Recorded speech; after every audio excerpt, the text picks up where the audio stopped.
Welcome into Pro Football Today. It's time for the post-game show with Kasey Hudson and Tom Vecchio. And what a wild Thursday night, I think it's safe to say, thriller between the Steelers and the Browns. And guess what, everybody? The Browns pull this one off 24-19. There is so much to get into with this matchup. Both QBs hit 200-plus when it comes to passing yards. As for the running back that had the biggest run game of the night, that would be Nick Chubb over for the Browns with 58 rushing yards through 20 carries, 2 tutties. And then on the other side, it's Warren, 45 on the ground through 11 carries. And then in the air, I mean, the things that we saw out of Calvin Austin, so much to unpack with that one. Jerry Jeudy, as expected, continuing to thrive at home for the Browns. So more importantly, 24-19 being the final in the bag here. A lot of snow, a lot of weather conditions, a lot of calls that we were just like, who's thinking what? But more importantly, sorry, Dave Sharapan, it's the Steelers that fall short in prime time yet again. Tom, let's throw all 4 quarters together. What did you make of this madness? Yeah, crazy game, like you said. Browns win. Obviously, they cover outright. The overhit, which is not something I was anticipating, given the way that this game started 0-0 in the first quarter. 10-3 at halftime. The Steelers, it's clear to say. Kevin kind of has these same thoughts on in-game lives. Like, the Steelers have a good record, or are they good as their record has them at 8-3 now? It's probably not, right? They're getting away with a little bit. They're winning games, especially the first game of the season the second game of the season versus Atlanta, and the game last week when they're winning games without scoring a touchdown. Well, that means their offense is bad, right? Their offense is bad. Sure, their defense can come through at times, and their special teams with Chris Boswell can come through at times, but their offense isn't amazing overall. So I think there are some concerning signs for the Steelers. Obviously, they're still at 8 wins, which is great to have at this point in the season. They pick up a few more. They will be in the playoffs, but it doesn't mean that they're some powerhouse team. For the Browns, it's good to see them winning games. It's good to see them, fighting at the end of this or towards the end of the season. They're obviously not going to make the playoffs, but it's good to see that they still have at least some level of fight in them, which is good. What we want from a betting perspective, hey, they're still live in some of these games. They can still cover some of these games. Jameis Winston is going to give us the Jameis Winston experience, and we can look to some of their receivers for at least some level of consistency in the prop market, probably most with Jerry Jeudy. Mm-hmm.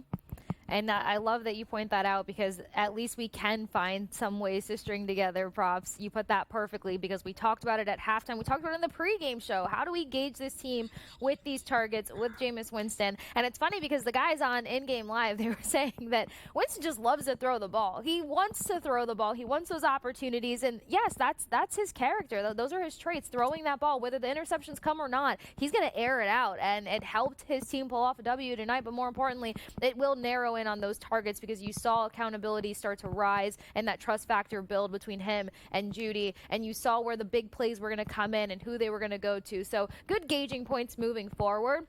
Something I do want to point out, you got 35 minutes of offensive play time or possession for the Steelers in comparison to the Browns' 24 minutes and 58 seconds. The Steelers had nearly 10 more plays, or actually 12 more plays than the Browns had an opportunity to have. Offensive yardage didn't vary too much, 368 in comparison to 304, but more importantly, it just came down to the fact that they were able to be more consistent, they being the Browns, when it came to their third downs or their fourth down opportunities. They went for fourth down a lot more than the Steelers did, and they went 4 for 4 when it came to fourth down chances and percentage. So just a narrow margin there. But I got to ask you this, Tom. The guys were kind of concerned, first of all, Tomlin's calls towards the end of the game there, and then I think you said it at the same time as the In-Game Live crew. It was like the Steelers wanted this team to score. It was almost a handoff at the end there. So what did you make of that in the final 2 minutes?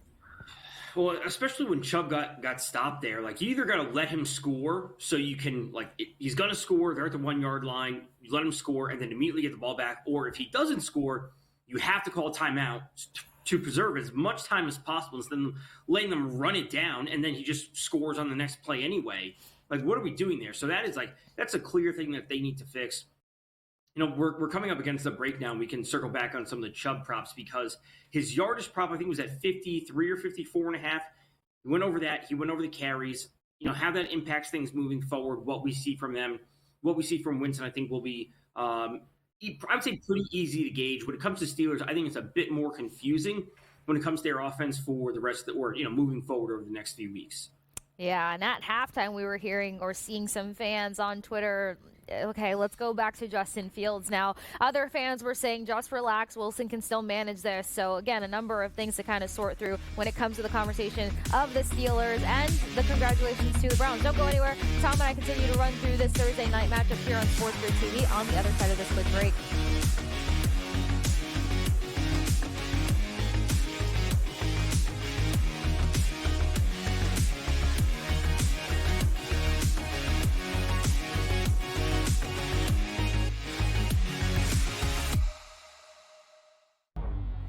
Two guys that can do it all. Too much electricity this morning. This is a good time. We're having a lot of fun. I had to do a triple take. Ka-ching!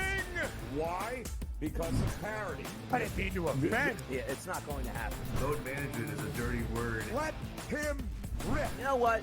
Circumstances provide the results. What? How do you do this once? Oh, Donnie, you've got such a good show there. A network that is booming. The Early Line, only on SportsGrid. The sharpest football contest show in the land, the Las Vegas Football Contest Show, focuses on Circus Sports Million, Circus Survivor, and the Westgate Super Contest, handicapping the games and releasing our contest picks every week of the season. With two former Super Contest winners, Brady Cannon and James Salinas, a former NFL player, Mike Pritchard, and over $1 million in contest prize money won combined, the Las Vegas Football Contest Show will have you prepared this season like none other. We live in a society right now where everybody's a snowflake, everybody's a cupcake, and everybody thinks that nothing is fair. Everything is like, it's not fair. We should have a better chance. We need more. You know what? I'm old enough to remember when you needed to have a perfect goddamn record to win a college football championship. That's the way it was. 11-1, too bad. Sports Rage tonight, only on SportsGrid. When you look at Marcus Johnson, when you look at Nikola Jokic, these aren't guys that are big, super athletic, dunking and jumping over people. These are just guys that are clean, skilled footwork, and do things below the rim that make the everyday guy look like it'd be like, I can do that. But you can't, and neither can I. Betting above the rim, only on SportsGrid.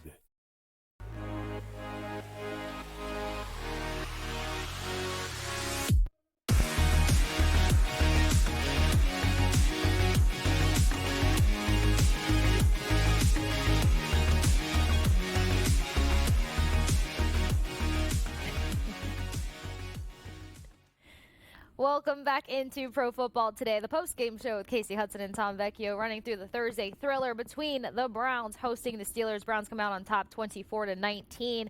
Tom and I were just kind of gauging or going over all of the excitement that took place throughout those four quarters. But let's take this offense by offense, starting with the Browns. You got Jameis Winston, 219 in the air, one interception, no passing TDs, which I thought for sure we were going to see more passing touchdowns than rushing because they hadn't really rushed the ball in their last 5 games, but that's fine. I'm okay with being wrong there. Chubb on the ground, 58. Through 20 carries, 2 tutties for him. Winston with 1 rushing touchdown and 3 carries and 7 yards on the ground. You got Jerry Jeudy being the hero in the wide receiving room, 85 in the air through 6 receptions. And then Jordan Atkins, UCF alum, by the way, 38 in the air through 3 receptions, and it continues to go on and forth. So what did we make of the offense for the Browns, the positives that they did, and what we would probably focus on as we look over the next course of the weeks, and probably some props that could potentially stick out? Right. Vinny, if we have the QB graphics for this or Winston's stat line, his prop was at 216, if I remember correctly, for his passing yard. So 219 he finished with, barely going over that.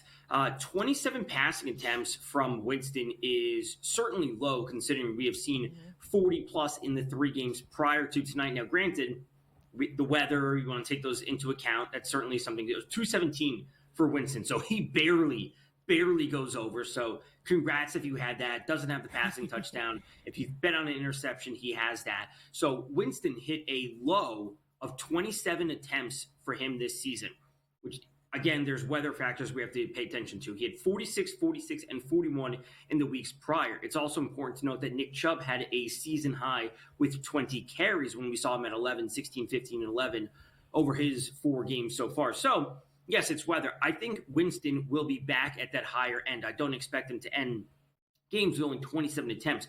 Are we going to be all the way up at 46 in some of those games as we saw? No, it's probably going to fall somewhere in the middle where he's probably at like 34, 35. So that's probably going to be my favorite spot to go because ultimately Nick Chubb wasn't great tonight.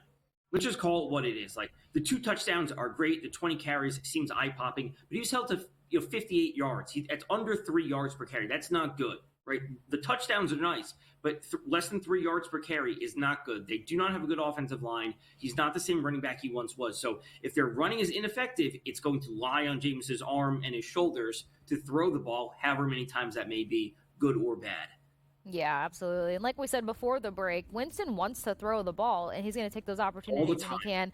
Exactly. I think the snow, I mean, guys, watching it as a viewer, as a spectator, I couldn't see what was going on. And I still have 20/20 according to the doctors. So to think about what they were trying to gauge out there, a lot of the weather conditions ended up playing a role in all of this. Now, for context, you've got them taking on the Broncos, then another toe-to-toe matchup with the Steelers. We'll see how that one shakes out. Then you got the Chiefs, then you got the Bengals, you got the Dolphins, and you got the Ravens. So you have two winnable games from what I just named here, but for the most part for Winston to go back to focusing on throwing the ball and then just kind of sorting what their system may look like. So I'll probably like the props for the wide receivers moving forward. I like what you said in terms of Winston going back to throwing and getting back to those high numbers. I couldn't agree more. As for the other side, when it comes to the offensive matchup, let's talk some Steelers. Now, I mentioned before the break that some fans got their Twitter fingers going and said just put Justin Fields back in his position. They wanted that since October 20th when the switch initially came about. You got Wilson closing out the day with 270 through the air, 1 passing TD. Then you got Warren on the ground, 45 through 11 carries, 1 tutty. And then it was Calvin Austin to the rescue at 78 through the air through 3 receptions, so a lot of chunk plays. And then tight end to save the day coming in next, 59 through the air through 4 receptions. So, again, what do we make of the Steelers' offense and then, more importantly, gauging them moving forward? I would say there's encouraging things from a betting perspective. Like, you want to talk about real football, and again, like, are the Steelers actually as good as an 8-win team? I don't know. But Wilson goes over his passing yards by a good margin, considering that was like 186. I spoke about on the halftime show that he could probably go over 251, 250, wherever it was. He does that. 21 of 28 is pretty good. That's pretty good for a quarterback. He's not throwing interceptions. Yeah, he's taking sacks. He's taking care of the ball overall. He gets a touchdown. It is what it is. Jalen Warren goes over his rushing, goes over his carries. Najee Harris goes under his carries, under his yards, which is, of course, important to note. And then when it comes to pass catchers, like, George Pickens should be the number 1 guy, which he is. He led the team with 7 targets, but obviously didn't hold them all in, only 4 for 48. Calvin Austin, I don't expect him to have this many yards on a week in and week out basis. It should be Pickens. I want to see Freiermuth, Van Jefferson, and then are they going to get Mike Williams, who they traded for a couple of weeks ago from the Jets? Are we going to get him involved? So Calvin Austin, I think this game is kind of it's just like a blip on the radar. Like, he's not going to play that role moving forward. It should be Pickens, the clear number 1, then looking at Freiermuth and Van Jefferson. Najee Harris, I spoke about him very heavily on the pregame show. So did Adam. It wasn't his game. He got the attempts. I thought he was going to be at, his line was at 16.5, 17.5 in terms of total attempts. He was right there. He was just inefficient. And credit to the Browns for completely changing things after last week when they got run all over by Kamara and Taysom Hill with the Saints. That was not the case tonight. It was good to see Jalen Warren out there, especially in high volume. And this is, again, him going over his attempts, which we've seen in a lot of these recent games. And that may be one of the best spots to go moving forward. It's going to be Jalen Warren's involvement in the offense, whether it's carries, rushing plus receiving, whatever it might be. Yeah, and then when it comes to his receiving, he's usually sitting at that 1.5 to 2, and he got 3 receptions tonight. So those lines are staying pretty consistent, and then the volume in which they're incorporating him are also staying pretty consistent. I did have Warren for the rush attempts. You've given me a large perspective on that one. If I'm not sure on the yardage and 11 carries, that got us right there as well. Now, looking ahead for the Steelers, because that's the next question. They fall short to primetime yet again. A lot of people were curious, can they rise to the occasion and make a postseason appearance? More importantly, can they go a little further in the postseason? Always a great defense. Sometimes they just have these offensive issues that are their shortcomings year after year after year. Coming up, they've got the Bengals. Then they got the Browns again, as mentioned, on December 8th. And they've got the Eagles, the Ravens, the Chiefs, and then the Bengals again. You're talking about a team that could potentially be really up against the ropes when it comes to the competition to close out the regular season. So what do you make of the rest of the season for the Steelers, and can they hold a spot in the AFC North at the top? Certainly tough. That's why I said on the pregame show, like, this is a big game for the Steelers because they know that the Ravens are playing at the Chargers this week, and that's not an easy matchup for the Ravens. Like, I would say this coin flip game we can maybe get into if we have enough time for the previews. Like, that's a bit of a coin flip game. If the Ravens lose that game, I wouldn't be shocked. So this was an opportunity for the Steelers to, again, like I said on the pregame show, get a little bit of breathing room in the standings because they do have another game against the Ravens. And, if the Ravens win that, then the head-to-head tiebreaker is 1-1, and then it comes down to the division record. So the division games are now going to be vital for the Steelers because ultimately I expect the Ravens, who are a better team compared to the Steelers, to bounce back in that second matchup and come away with the win. So these next few matchups against the Bengals and then the Browns, again, these are like really, really important games because if it gets to the point late in the season, it may not matter if the Steelers pick up a win because they're going to be so behind in terms of the division. And then other teams in the AFC, like the Chargers, are going to be fighting for a wild card spot. Like we see the Bills are going to be locking down their spot, and then you're going to know that the Chiefs are going to be at number 2, whatever it might be. So the AFC wild card picture is going to be extremely close, and the next 3 weeks for the Steelers are vital. Absolutely. The wild card selection is about to get wild, not to try to, over hyperbole the word wild, but it really fits the context here. Now, because it locks up when it comes to the AFC, looking at numbers when teams just play one another, let's just put some things into perspective before we cut to another break and start previewing on the other side. Lions, of course, sit at the top at plus 350. Kansas City plus 500 right behind them. Buffalo Bills plus 650. Baltimore Ravens plus 750. And I just saw that with a down arrow right as I went to go look at it. Eagles behind Texans. Then you got Niners. Then you got Green Bay. Then you got the Vikings. And then the Chargers. And then the Steelers at 26-1 odds. So a few things to gauge as we start closing out the regular season. But as promised, Tom and I are going to get ready to preview and look ahead to the Sunday slate here on Pro Football Today, the post-game show. Make sure you're following SportsGrid over at SportsGrid, and make sure you join Tom and me on the other side of this quick break.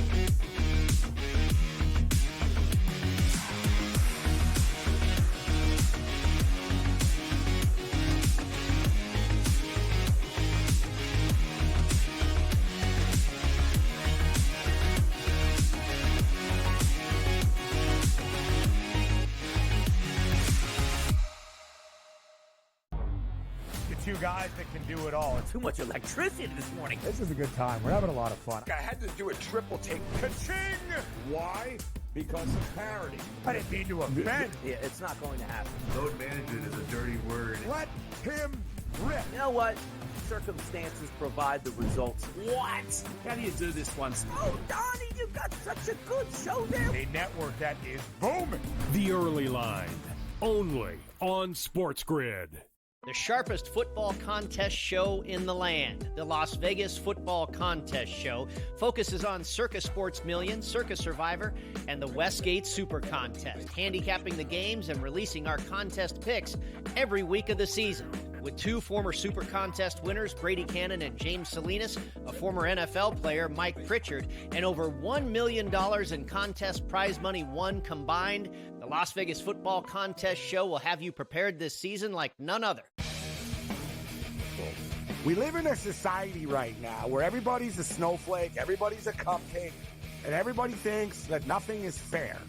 Everything is like, it's not fair. We should have a better chance. We need more. You know what? I'm old enough to remember when you needed to have a perfect goddamn record to win a college football championship. That's the way it was. 11-1, too bad. Sports Rage tonight, only on SportsGrid. When you look at Marcus Johnson, when you look at Nikola Jokic, these aren't guys that are big, super athletic, dunking and jumping over people. These are just guys that are clean, skilled footwork, and do things below the rim that make the everyday guy look like and be like, I can do that. But you can't, and neither can I. Betting above the rim, only on SportsGrid.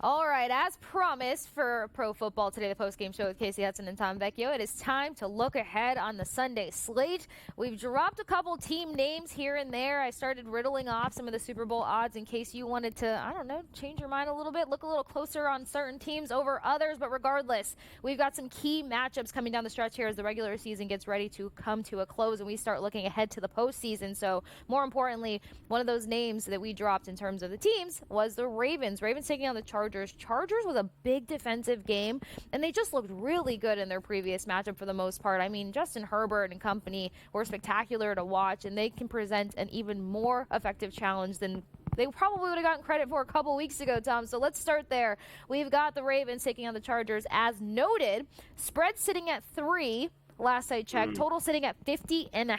What do we make of these numbers? It's got to be about the under in this game, right? I think that's just what it is. The Chargers defense is absolutely awesome. That's where I'm going to be looking. I'm not seeing any player props posted as of now, but I'm going to have interest in Justin Herbert passing props, considering how good he has been specifically last week. But I want to say he's been trending upward for the majority of the season. Started off the season super slow. Chargers not passing at a high volume. And they start to grow into the offense. They still have a strong running game, but his passing has gotten better and better as the season has gone on. So, and the Ravens defense is not good. We know this, and they're dealing with injuries. They're just allowing so many yards in the air. So it's going to be Herbert passing, and it's got to be the under 50.5 for. It's just too much. It's a primetime game, X, Y, and Z. I'm taking the under when it comes to a Chargers game up at 50. Yeah. And I would say this, I mean, if the Ravens are going to be real contenders that we actually expect to have a better postseason out of, defensively, they've got to show up a lot more. And I think Herbert and company can present the perfect challenge to say, can this defense hold their own into the postseason, or is it a wrap for some of these AFC teams and we just be done with it? You know what I mean? It's a good point for the Ravens. It's yeah, you can go out and score 35 points, but if you're giving up 30 points, that's not good. And then what happens to the game that the offense is just a little bit less effective and you're only scoring 21 points, but you're still giving up 30 or 35. The Ravens, the issue is the defense for them. Their offense is awesome. We know that. They're scoring all these points, they're picking up all these yards. Fix the defense, and then they can start to, move up. And I don't want to say push towards getting the number 1 seed, because I don't think that's going to happen, but that should be the goal ultimately. And fixing the defense is the answer. Absolutely. I could not agree more. I'm really excited for these next couple of weeks that close out because we also see more of the in-division rivalries and matchups and all these numbers shift around. Kind of working in reverse here. We jump to the Monday Night Football game. If you guys don't know, in case you missed it, Pro Football Today does the pregame show. Then we have in-game live. Then you got Tom and I at halftime, then post-game. So you're going to want to join us for the Monday night game, obviously. Ravens taking on the Chargers. Now, working in reverse now. We're going to go to Sunday Night Football that Tom and I cover. Eagles versus the Rams. This one's equally as important. 2.5 on the spread, 48.5 when it comes to the total. We need to see a complete game out of the Rams, and I'm sure that they're going to have a little bit of a revenge chip on their shoulder. So what do you make of this matchup? This line opened up at 3, which is where I got it on the Rams. It's down to 2.5, like you said. And I think this game's all about the Rams. But it is. We know that the Eagles have been rolling. We can say that the Eagles have maybe been playing, I don't want to say playing with fire, but they're winning games they're not always covering. They kind of look sloppy. That Thursday night game when I was in studio last week, they looked bad in the first half, right? They're bad. Granted, it's a good Commanders team. I'm not going to say great. A good team. They're kind of playing with fire in the first half. Then they turn things up. Then they start to get things going. I think the Rams have a more complete team than they've faced in some of their recent games. The Eagles beating the Bengals. We don't think too highly of the Bengals. Their defense is terrible. Now they're facing a Rams team that's trending upward, right? They got Cooper Kupp. They got Puka Nacua back. They have viable options on offense, along with a good defense. I'm not going to say it's a great defense from the Rams, but it's a good enough defense to at least present a little bit of trouble to the Eagles. So I think it's all about the Rams. Under 48.5, I think, is good. It's definitely not as good as under 50, but I think going to Rams and maybe a Matt Stafford passing prop, Cooper Kupp, some type of involvement is where I'll go. And then, Saquon's just been such an easy answer this year, whether it's rushing plus receiving. He's likely going for 100-plus yards because that's just what he does every single game. Yeah, the Eagles are going to continue to make the case that they made the right decision bringing him in and that he's going to continue to push them forward. Jumping to that 425 slot, you've got the Niners taking on the Green Bay Packers. current spread sitting at 3, total sitting at 46.5. And when I tell you I don't really know what to make of this game other than somewhat leaning towards the Packers potentially, I don't know what to make of this game, Tom. What do you see? So this game, there's a note today from the injury report where Brock Purdy, quarterback for the 49ers, was limited in practice again today on Thursday. Oof. Quote comes out later that says the 49ers are hopeful that Brock Purdy with a right shoulder issue will play in week 12. Your starting quarterback, you're hopeful that he plays, and it's Thursday and we don't know. And it's an upper body injury?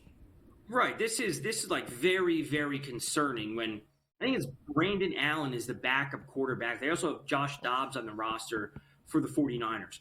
If he's not healthy, like CMC has to have the first big game of the season. He has to score. He has to have over 100 yards. The game would probably go under if 49ers can't move the ball. But the Packers, like, this is an opportunity for them to strike. Going up against a quarterback and a team that's not fully healthy now at their quarterback, they have a chance to pick up an in-conference win. This could be big for the Packers. So I think 3 is right. If it moves to 3.5, I don't want the Packers at that point. I want them at 3, but I would also be willing to wait if I'm going to be jumping on the 49ers. So tomorrow's practice report for the 49ers is massive for this game and will likely be like an inflection point of where the line moves if Purdy's listed as questionable or doubtful, whatever it might be. Great point out because, I mean, your quarterback having an upper body injury is problematic, and let alone shoulder. Yeah, right. Now, I'll ask you quickly before we come up against the break here. Josh Jacobs' big game, because we've seen running backs kind of just have their way over the past couple of weeks, and plus that's how the Tampa Bay Bucks, sorry to take it back to the Bucks, kind of kept it close there between the 49ers and themselves. So could it potentially be a big ground game? It could be, but it doesn't mean that the props are going to be great, right? Like, just because we want him or he may have a big game doesn't mean I'm willing to bet on 71 versus 79. Like, it may be a good game for Jacobs, just we have to find the right lines to bet. All right, sounds good to me. Continue to go through the Sunday slate when we get back from the other side of this break. And as I love to remind you, follow SportsGrid over at SportsGrid, and more importantly, continue to hang out with Pro Football Day post-game show on the other side of this break.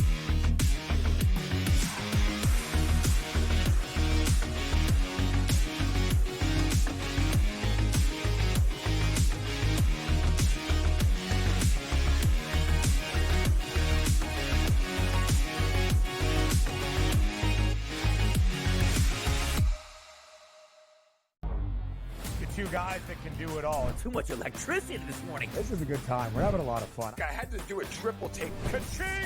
Why?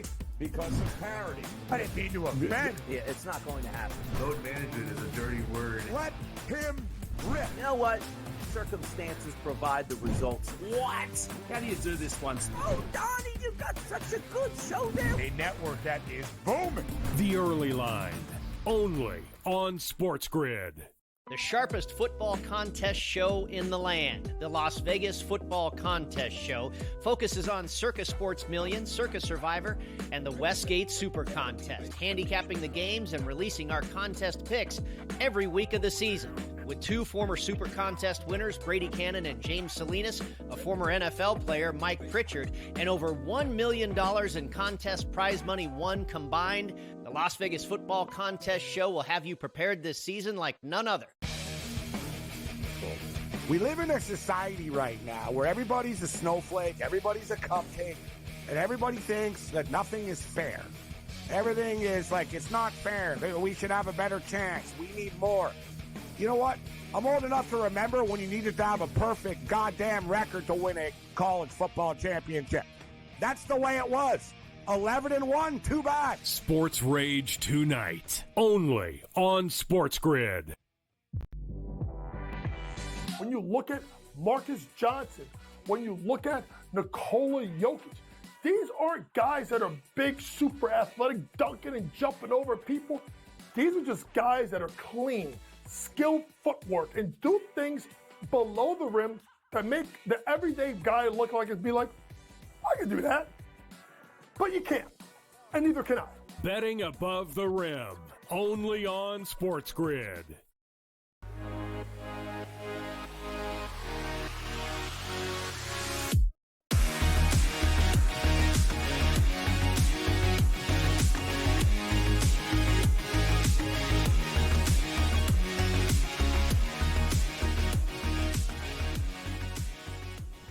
One more rally with Pro Football Today, the post-game show with Kasey Hudson and Tom Vecchio, now running through the Sunday slate. Talked about some of the 425 games, and there's one in particular going down on Sunday. That's going to be the Cardinals taking on the Seahawks. 1.5 on the spread, 47.5 on the total. Is this the challenge? It says, are the Cardinals frauds, or are they not frauds, Tom? What do you make of this one? Well, considering I'm the number one Cardinals fan on the internet, I would say that this is a massive, massive divisional game.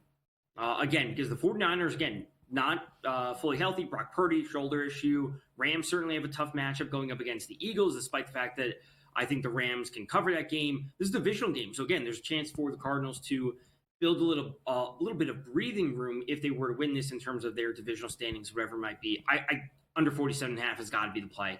That's just, it is what it is. Like, we're getting to the point in the year where the teams have to tighten things up. And granted, the Seahawks defense hasn't been amazing. They've been giving up these points and all these yards. This is a game that they need to kind of hone in on things. So I like that. Kyler Murray's yardage is only sitting at 214.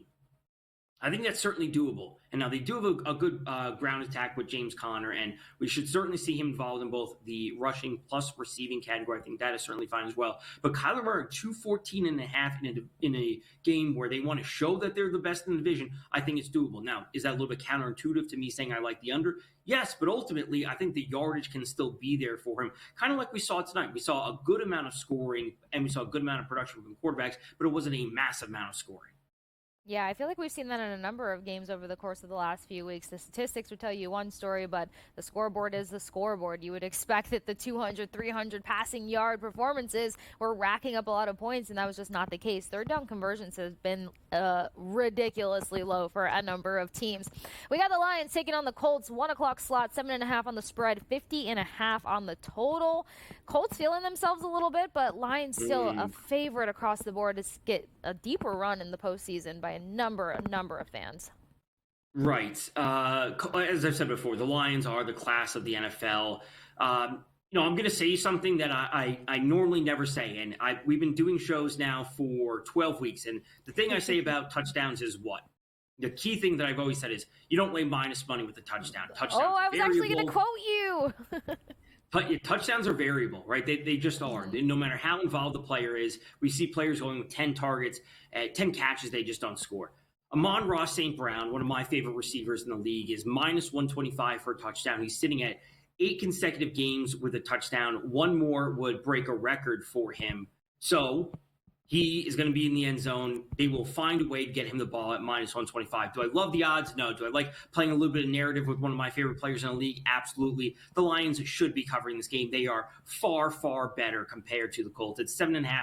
It's past that key number of 7 or 6.5, whatever it might be. The Lions win this game. They may not cover just because it's a road game. It can be a little bit wonky, but Amon-Ra St. Brown scores and the Colts win. The Lions win. Colts may cover, but the Lions win the game. I was like, you really are throwing us for a loop on this one, but no, I like the analysis on that. Let's take it to the Bucs versus the Giants. 5.5 on the spread, 41.5 on the total. Of course, I'm taking it to this game. The return of Mike Evans has been predicted, not to mention is it must-wins from here on out for the Tampa Bay Bucs. Plus, you got Daniel Jones that gets the bench, and you got Tommy Cutlets coming to the helm to help rescue this Giants team. What do we make of this matchup for Sunday? If Mike Evans is playing and you say it's a must-win and he's actually fully healthy coming off a hamstring injury, we got to remember he was dealing with the hamstring injury. He scored that touchdown and then banged up or re-injured, re-aggravated the hamstring, and then he's been out since then. His line is sitting at 54. I want to say this has to be an overplay. Based on what you're saying, they're must-win games. He has to be out there. They need to do this. 54 seems pretty doable for Mike Evans. When we're seeing these break-off longs of 22, 25 throughout the season, this is something that can get done in 2 catches. Even if he's not 100% healthy and they have on some type of limited snap count, he can still be out there for 75% of the plays and still get over this mark, even if he's not seeing 10 or 12 targets. He can do this on 6 or 7 targets with 3 or 4 catches if he's going for 20 plus. So that's probably my favorite bet for Mike Evans over 54.5. And just to add to that, because of course as a Tampa Bay girl, I always must, but anybody can back this up. This team does always love trying to assist Mike Evans and thriving in his 1,000+ yardage season after season after season after season. Whenever he goes down with injury and misses games, as long as they trust that he is healthy and the medical staff, then they're going to try to get him the ball too, because they want to continue to help him fulfill those statistics and those accolades. So that's always something else that I think of when it comes to Mike Evans and when the offense needs those big plays. That's a wrap for Tom Vecchio and myself here on Pro Football Today, the post-game show. But you guys know the deal. Always join us for Pro Football Today, the pre-game show here on SportsGrid TV. All your NFL coverage all season long right here on SportsGrid. Everyone have a great night.